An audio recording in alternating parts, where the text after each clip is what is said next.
হচ্ছে আওয়ামী লীগের বিরুদ্ধে বিএনপির সাথে, এবং এই 4 দলীয় জোটের মধ্যে কিন্তু এই 4 দলীয় জোট গঠনের যে প্রেক্ষাপট এবং তখন ওলামায়ে কেরামের যে মনস্তত্ত্ব সেটা যদি আপনি ব্যাখ্যা করেন, তাহলে আপনি দেখবেন যে এটা শুধু 2001-এ না, স্বাধীনতার পর থেকে নিয়ে মুজিববাদী বাকশাল কায়েম হওয়ার সময় থেকে নিয়ে পরবর্তীতে জিয়াউর রহমানের প্রেসিডেন্ট হওয়া এবং ধর্মভিত্তিক রাজনীতি নিষিদ্ধ করা মুজিবের আমলে পরবর্তীতে জিয়াউর রহমান এসে সেটাকে অনুমোদন দেয়া, এই সব কিছু মিলিয়ে এবং সংবিধানে আল্লাহর উপর আস্থা ও বিশ্বাস কায়েম করা জিয়াউর রহমান কর্তৃক, তো এই সব কিছু মিলিয়ে ইসলামী দলগুলোর এবং আলেম ওলামার একটা সফট কর্নার সবসময় বাংলাদেশ জাতীয়তাবাদী দল বিএনপির প্রতি ছিল।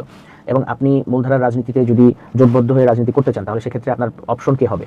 আপনি কি আওয়ামী লীগের সাথে যাবেন নাকি বিএনপির সাথে যাবেন? সেক্ষেত্রে সবসময় বাংলাদেশের ইসলামপন্থীদের, আপনি জামাত থেকে নিয়ে শুরু করে ইসলামী দলগুলো, মাদ্রাসা কমি মাদ্রাসার ভিত্তিক যে ইসলামী দলগুলো আছে, সবারই কিন্তু এখানে ফার্স্ট চয়েস ছিল বাংলাদেশ জাতীয়তাবাদী দল বিএনপি। তো এই প্রেক্ষাপটে এই জন্য বললাম যে 2013 সালের পর যখন শেখ হাসিনা ইসলামী দলগুলোকে মানে পলিটিসাইজ করলো, মানে ইসলামী দলগুলো তো অবশ্যই পলিটিসাইজড, কিন্তু হেফাজতকে যখন সে পলিটিক্যাল লেন্সে দেখা শুরু করলো, শেখ হাসিনা পলিটিক্যাল লেন্সে দেখা শুরু করলো, তখন কিন্তু এর পেছনে থাকা যে ইসলামী নেতৃত্ব সবাইকে সে মানে প্রত্যেকটা ব্যক্তি ধরে ধরে সে টার্গেট করলো, এবং সফলভাবে তার যে মিশন ছিল, তার প্রত্যেকটা এজেন্সি এখানে সে মানে বড় অঙ্কের টাকা দিয়ে প্রত্যেকটা এজেন্সিকে সে নিয়মিত পুশ করিয়েছে বিভিন্ন ইসলামী দলগুলোর মধ্যে, যে কিভাবে তাদেরকে বিএনপি জোট থেকে বের করে নিয়ে আসা যায়। এবং এই প্রচেষ্টাটা কিন্তু শুরু হয়েছিল 2013 পর থেকে, তার 13 আগেও কিছুটা হয়েছে, কিন্তু তখন তো মুফতি ফজলুল কামিল সাহেব থাকার কারণে সেভাবে সুবিধা করা যায়নি।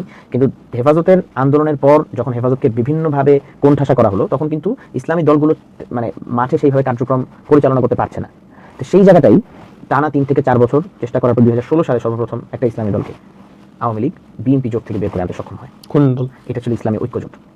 এবং ইসলামী ঐক্যজোট 2001-এর যে ইসলামী ঐক্যজোট এবং পরবর্তী 2016-র যে ইসলামী ঐক্যজোট, সেই দুইটার মধ্যে কিন্তু আবার পার্থক্য আছে।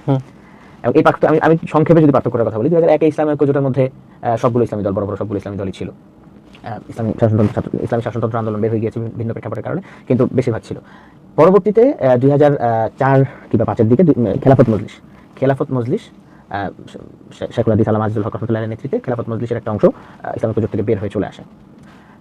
এবং একটা অংশ আবার রয়েছে, তারা আমরা পরবর্তীতে দেখেছি যে আহমদ আব্দুল কাদের সাহেব, তিনি পরবর্তীতে সেই অংশটা, এখন যেটা খেলাফত মজলিস হিসেবে পরিচিত, তারা সেই অংশটা পরিচালনা করেন। তার মানে বোঝা গেল যে একটা অংশ বের হয়ে যায়। এবং পরবর্তীতে জমিয়তে উলামা ইসলাম, একটা বড়, অন্যতম বড় এবং বাংলাদেশের বর্তমানে ইসলামী দলগুলোর মধ্যে একটি বড় ইসলামী দল জমিয়তে উলামা ইসলাম, তারাও ইসলামী ঐক্যজোটের জোট থেকে বের হয়ে যায়। 2016 সালে যখন বিএনপি জোট থেকে ইসলামী ঐক্যজোট, যে ইসলামী ঐক্যজোট বের হয় মুফতি আমিনী রহমতুল্লাহি আলাইহির ইন্তেকালের 4 বছর পর, সেই ইসলামী ঐক্যজোটে কিন্তু অলরেডি জমিয়তে উলামা ইসলাম এবং খেলাফত মজলিসের একটা অংশ নেই।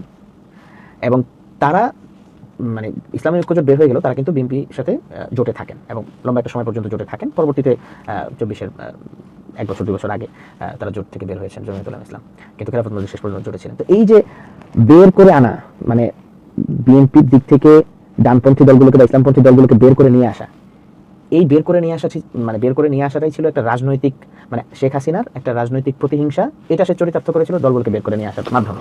মূলত একটা দল কখন যোগ করবে না করবে সেটা সম্পূর্ণ তাদের ব্যক্তিগত বিষয়।